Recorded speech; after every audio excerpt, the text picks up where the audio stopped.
Good morning. Welcome to the Center for Spiritual Living here in the heart of Las Cruces, where your center is still alive and well in all of our hearts, and where our vision is a world in loving partnership for the good of all. Welcome to our Sunday morning service for July 19th, 2020. I'm Reverend Bonnie, the community spiritual leader here at the center in Las Cruces. And we have started a Zoom weekly spiritual circle discussion group. So please note that there's a new start time. It'll be at 11 o'clock on Zoom. You can jump in anytime. The monthly theme is Unchained Spirituality, and we'll cover 4 feature articles in the Science of Mind magazine. If you're interested in joining this group, please call the center and we'll send you the Zoom information.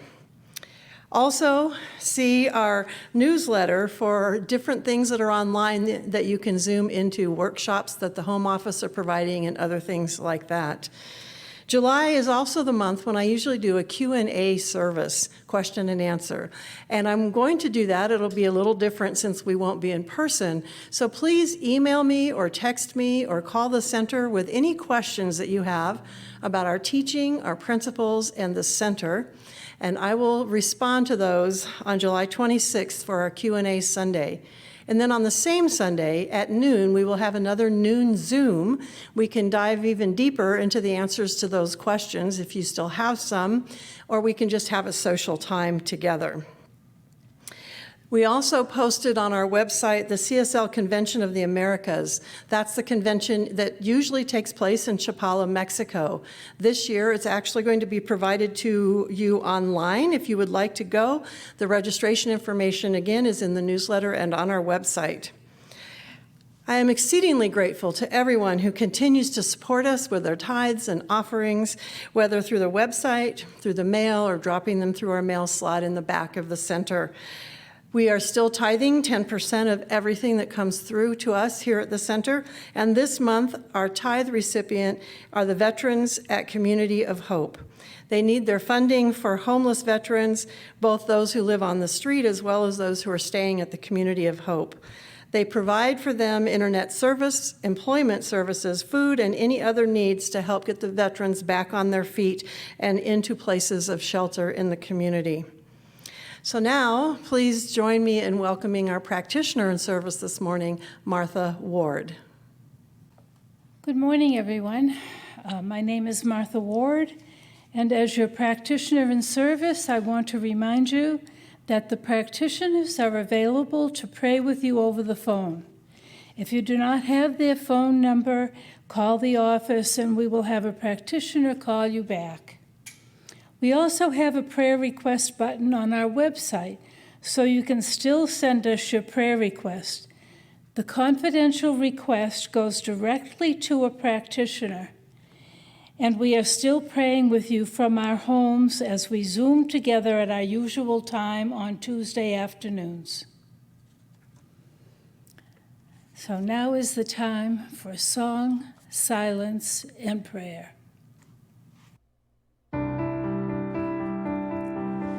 In this moment, I am free. Free is this moment. Free, free, free. This moment is what I in this moment, I am love. Love is this moment. Love, love, love. This moment is what I in this moment, I am still. Still is this moment. Still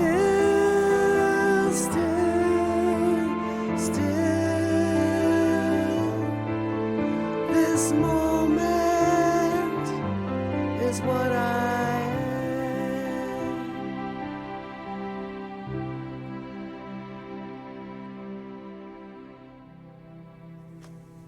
As we take in this life-giving breath, we draw our attention to the source of that breath,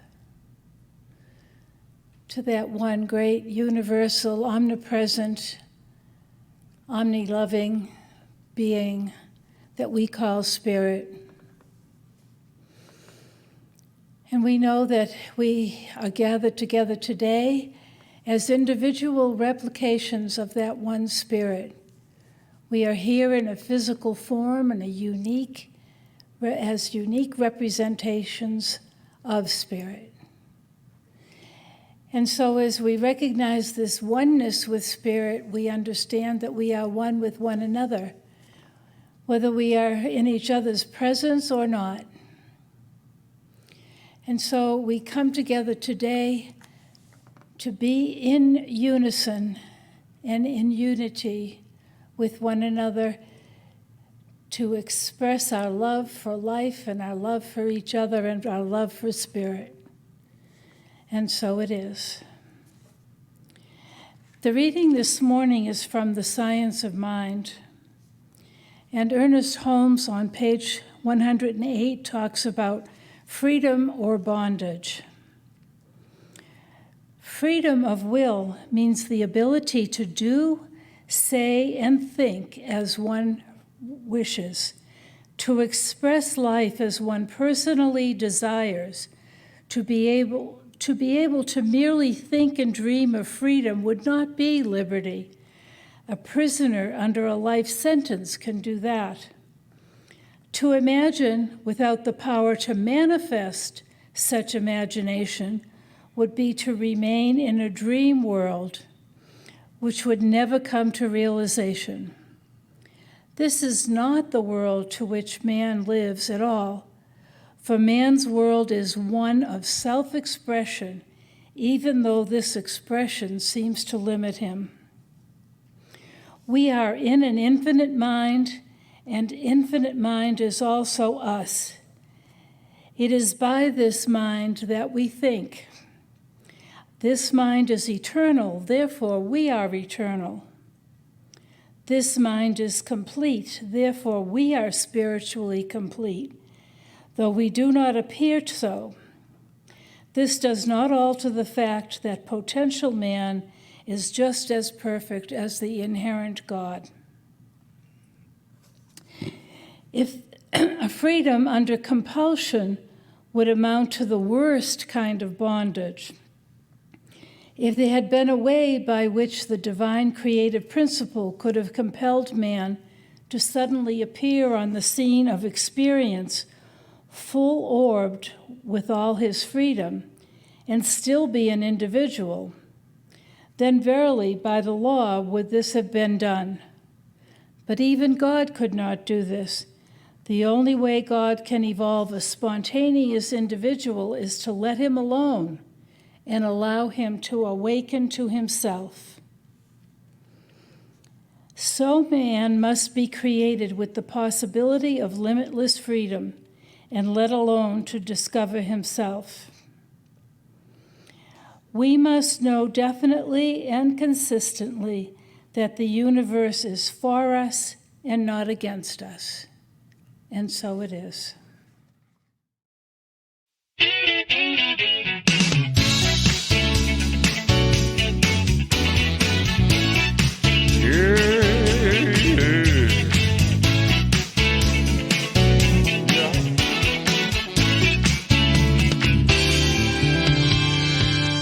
Feel down and out, sing a song. It'll make a day.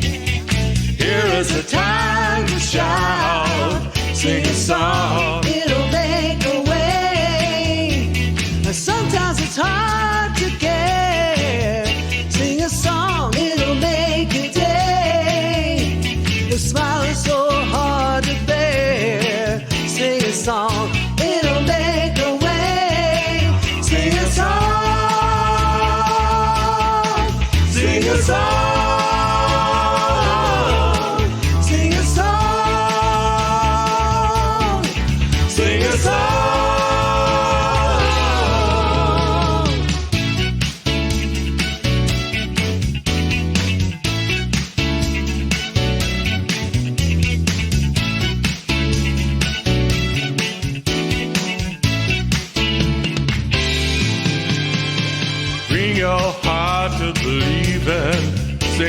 song. It'll make your day. Life ain't about no retrieving. Sing a song. It'll make a way. Give yourself what you need. Sing a song. It'll make your day. Smile, smile, smile and believe. Sing a song. It'll make a way. Sing a song. Sing a song. Sing a song. Sing a song.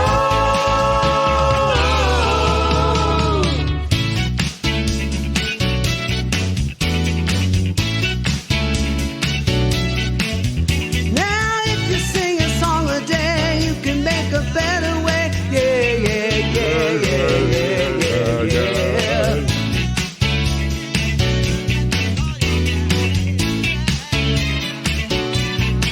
Sing a song.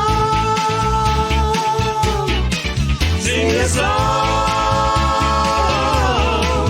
Sing a song. Sing a song.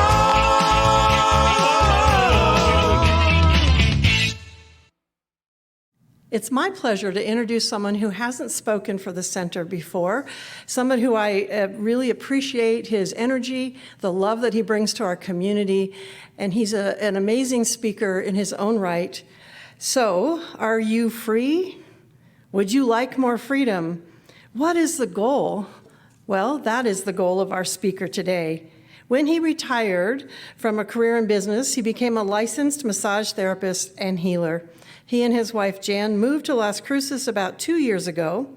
He has given many sermons at the Unitarian Universalist Church and in New Thought churches here in the city. He has served on several church boards and is currently on the board of Unity of Las Cruces. Now that he is retired, he freely gives of his time and talents. Please help me welcome my dear friend, James Hampton. Welcome. Thank you for being here. There was an article in the April Science of Mind, Science and Spirituality section that describes a new way of learning called Bell. Let's try it here today. Periodically, I'll ring a bell. When I do, just close your eyes and relax. Let your mind wander. After a minute, I'll ring the bell again to call you back. Whatever comes up for you during that time will be what's valuable for you. My message today is titled Freedom. I find that the really big capital words such as freedom, love, peace, etc. can be used somewhat interchangeably. Gerald Jampolsky wrote a book entitled Love is Letting Go of Fear. I suggest that freedom is also letting go of fear. So while our goal is more freedom, we'll spend a lot of time exploring fear. What is fear? Most of you have heard it's F-E-A-R, false evidence appearing real. You see a rope in the dark, think snake, and jump to avoid it. Since all of outside is a reflection of what's inside, even a snake is false evidence appearing real. Fear is the reptilian brain defending itself. It says, I don't want to die, and I don't want to change. Per the dictionary, fear is an unpleasant emotion caused by the belief that someone or something is dangerous, likely to cause pain or threat. Except for falling and sudden loud noises, our fears are learned. We're all familiar with change your thinking, change your life. Where do our thoughts come from? I suggest they come from our beliefs. Jesus said, as you believe, so shall it be done unto you. So maybe change your beliefs, change your life. And where do our beliefs come from? They come from our parents and our society. A baby elephant is tied to a stake in the ground and learns not to try to escape. The mature elephant is tied to the same stake a stake he could easily pull up, but he doesn't try. Our childhood shapes us the same way. We learn most of our fears. We learn most of the ways we give up our freedom. If we can learn fears, surely we can unlearn them and free ourselves. Myrtle Fillmore had a belief in illness and had tuberculosis. She learned a new belief, a belief in wholeness. She healed the tuberculosis.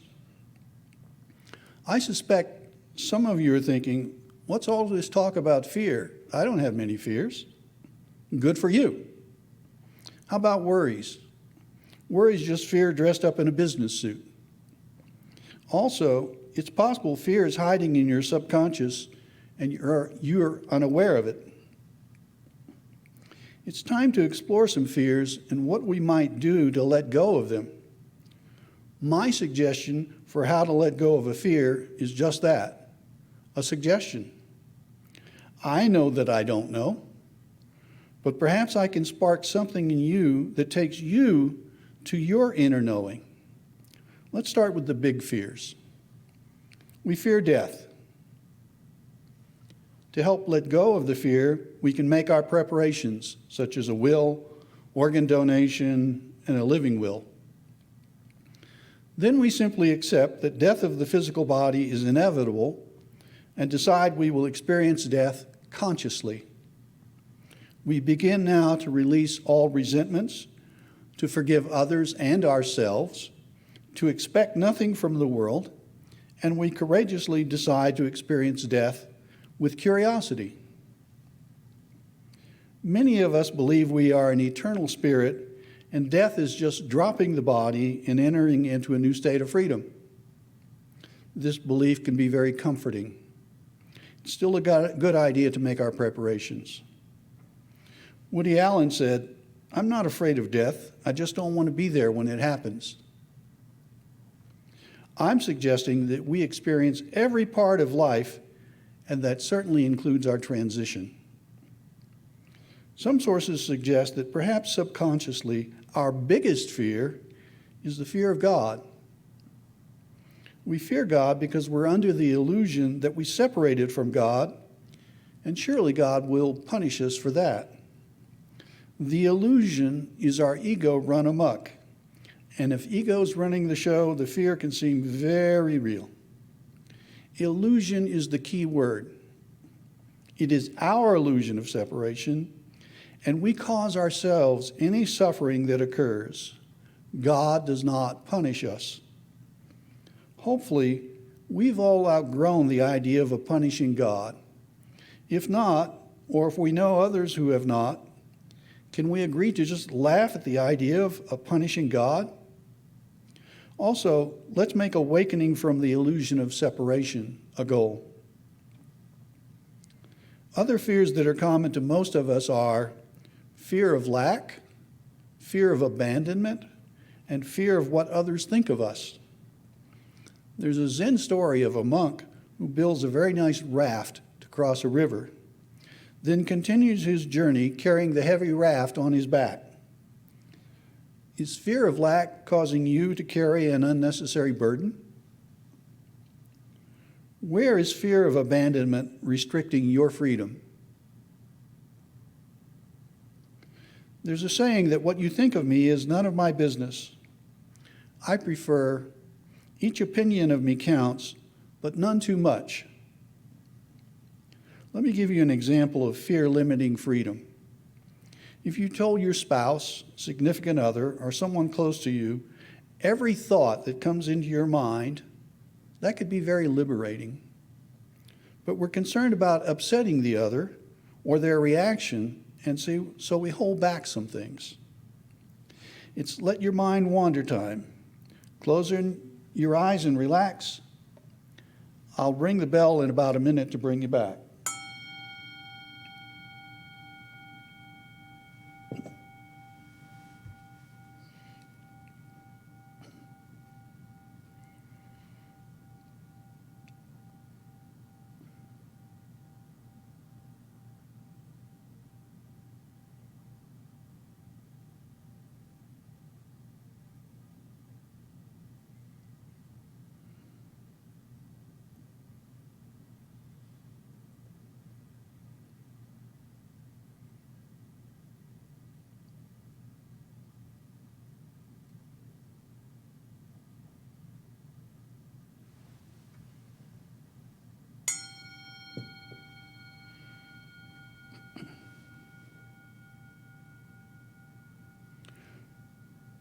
Let's continue to explore how we might deal with fear.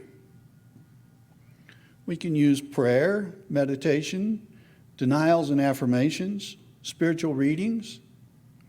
I'm not spending time on these today because they're the fundamentals of our faith belief, and most all of you use them. It can be powerful when we face fears together. I miss call and response as part of our worship service. Let's try it. Fear, stop messing up my life. It's your turn. Say it with me. Fear, stop messing up my life. Again with gusto. Fear, stop messing up my life. When we're in the grip of fear, our brain gets stuck in what I call loop, or circular thinking, and we cannot think or function to move forward. I've experienced this and I've seen it in others many times. I can't quit my job because my family's relying on me. But I hate my job and I want to quit. But I can't quit my job because my family's relying on me. But I hate my job. See the loop? Fear prevents clear thinking. It's amazing how help from someone not stuck in the loop can so easily free us from the loop and restore our ability to think. So we ask for help. A friend says, find another job before you quit this one. I don't have to take that advice. I just need to get out of the fear loop, and then I'm free to think clearly again. Have you ever been stuck in loop thinking?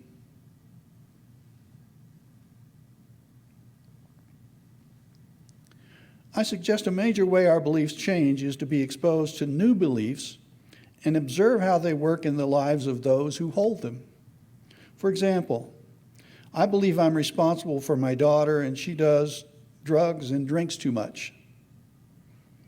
I try to change her, to control her behavior.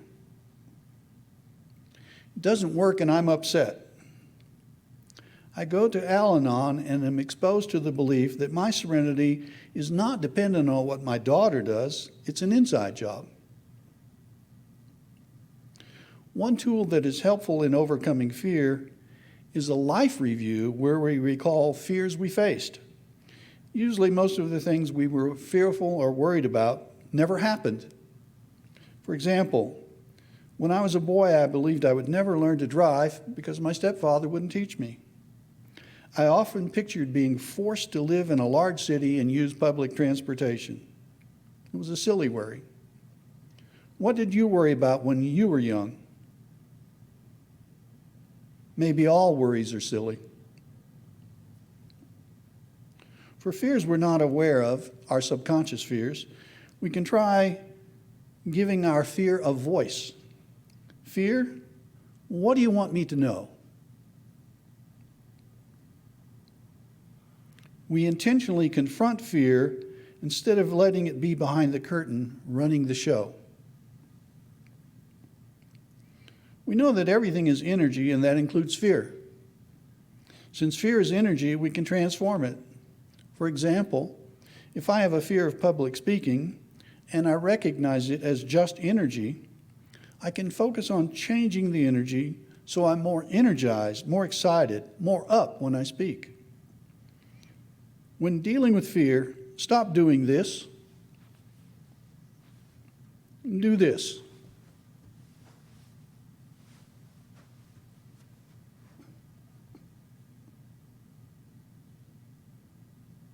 A Course in Miracles says, if I defend myself, I'm attacked. And in my defenselessness, my safety lies. Could that be true? If I stop defending, will attack stop?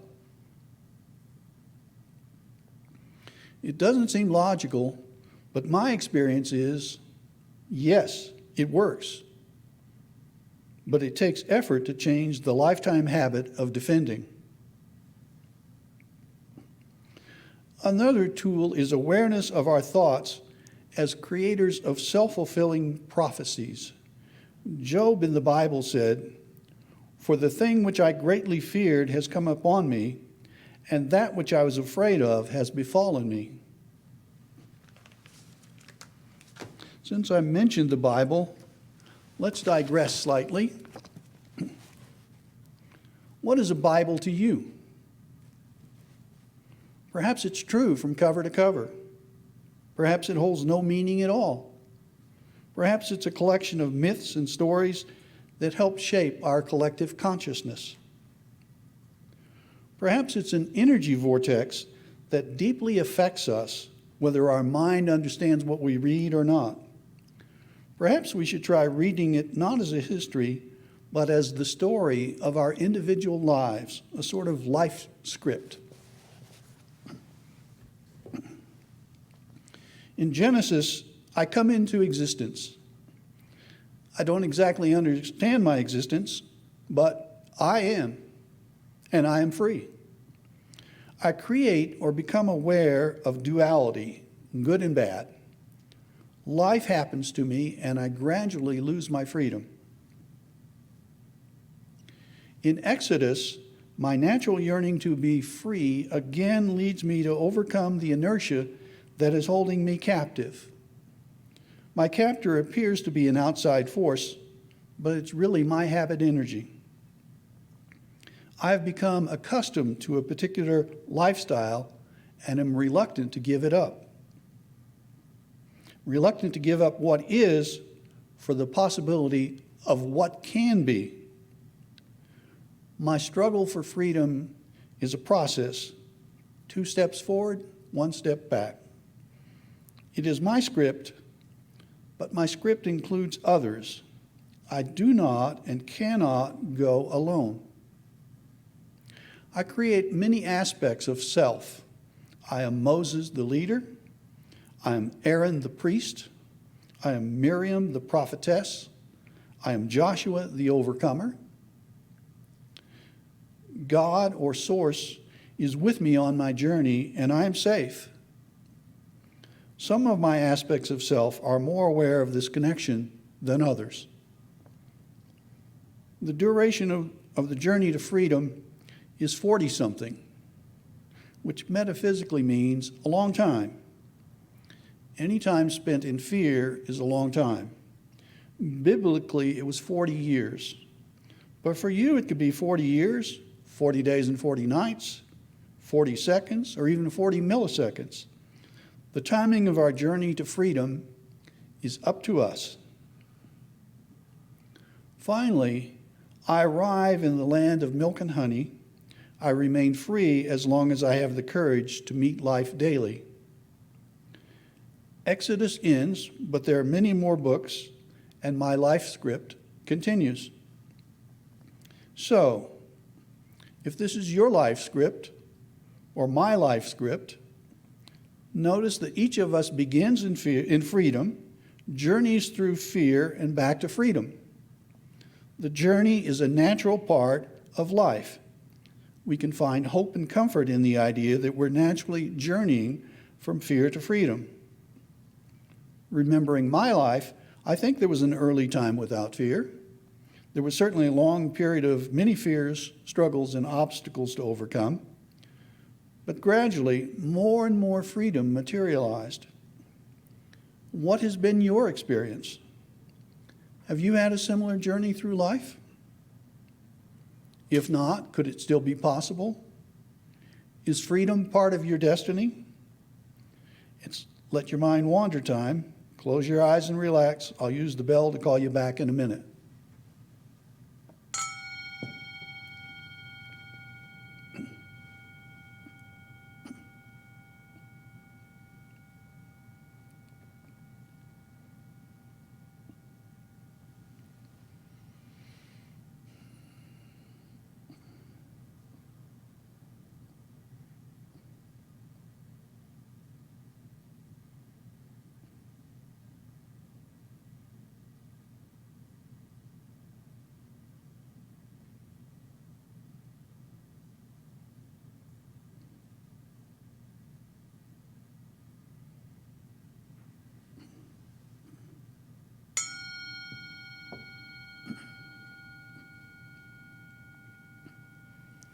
Freedom is a feeling.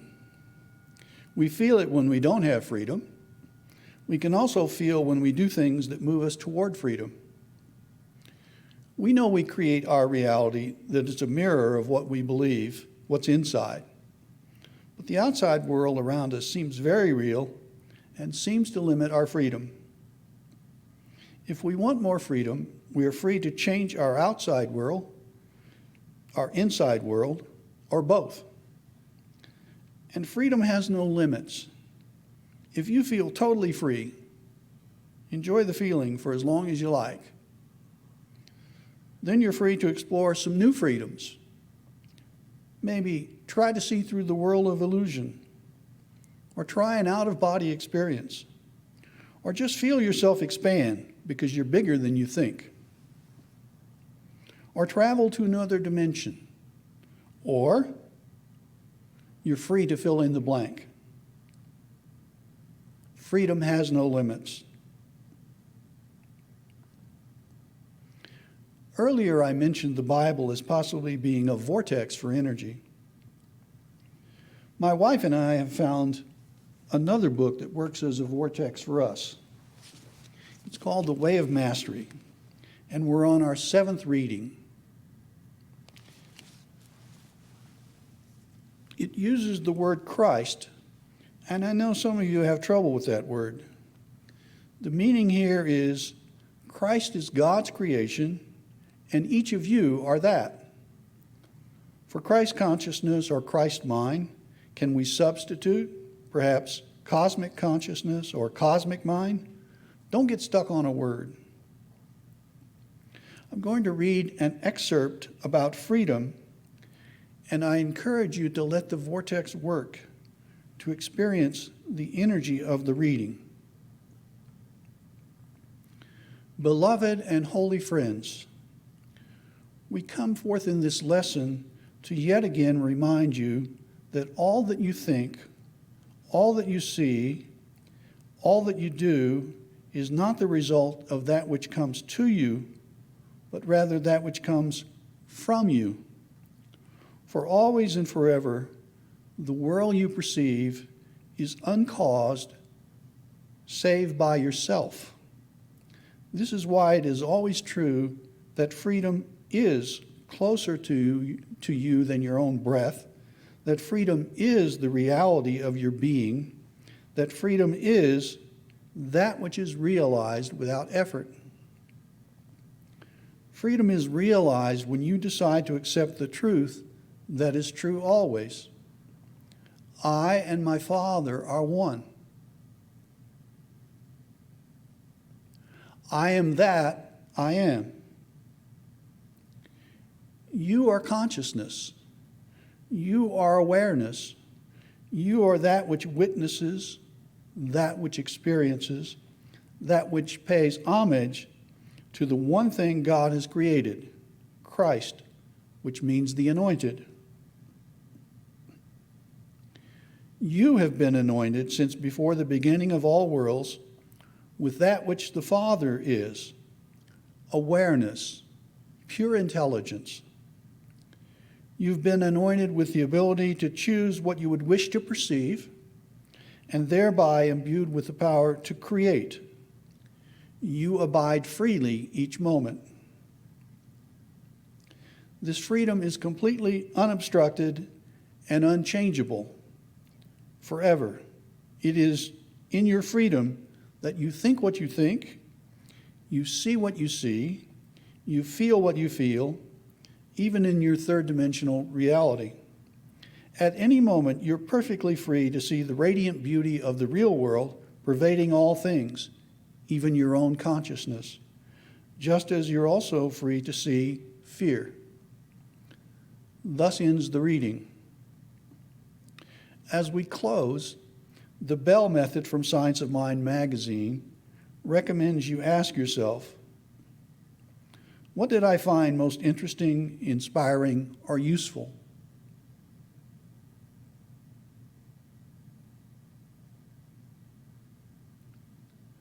Texans have a saying, Sam Houston made us free, and Samuel Colt made us equal. I suggest that you can free yourself by letting go of fear. that freedom is your destiny, and you are free to proceed to freedom at your own pace. And so it is. Thank you. So let's just take those words of James within and ask that question: what are we taking with us from this message this morning? As we consider any possible fears that we are walking through right now in the times that we are in, we recognize that we are free to release those fears. And we give thanks for that spirit of life and love that moves through us and erases all fear through love, through a greater understanding of who we are and an expansion of the truth within us.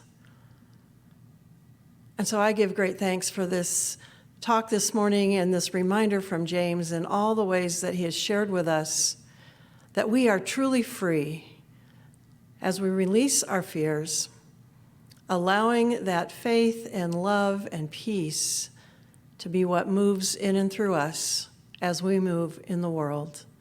And so I give great thanks as I release these words. And I just hear us saying through the ethers together, and so it is.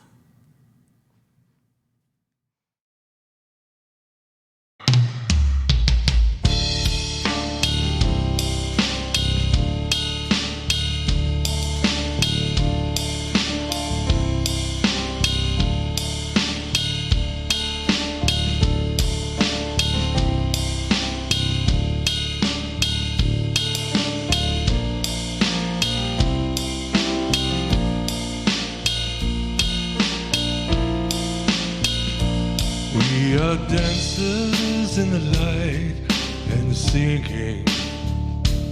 We are dancers in the light of truth.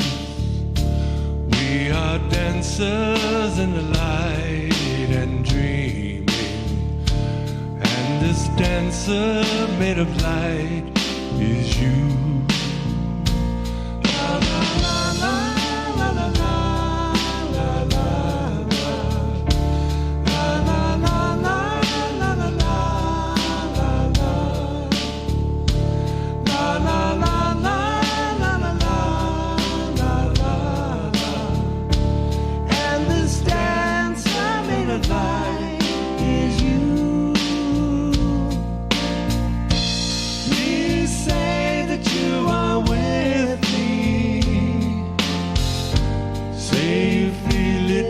inside. At first you may not know it speaks so gently, but you'll see in time.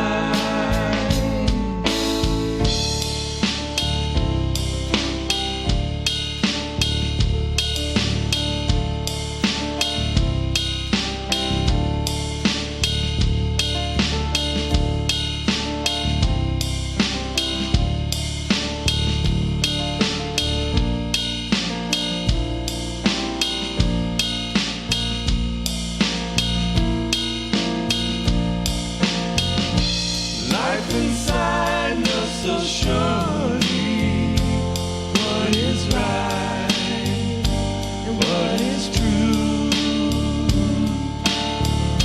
A voice inside will speak so purely. Listen me, listen you. We are dancers in the light and singing. We are dancers in the light of truth. We are dancers in the light and dreaming. And this dance I made of light is you.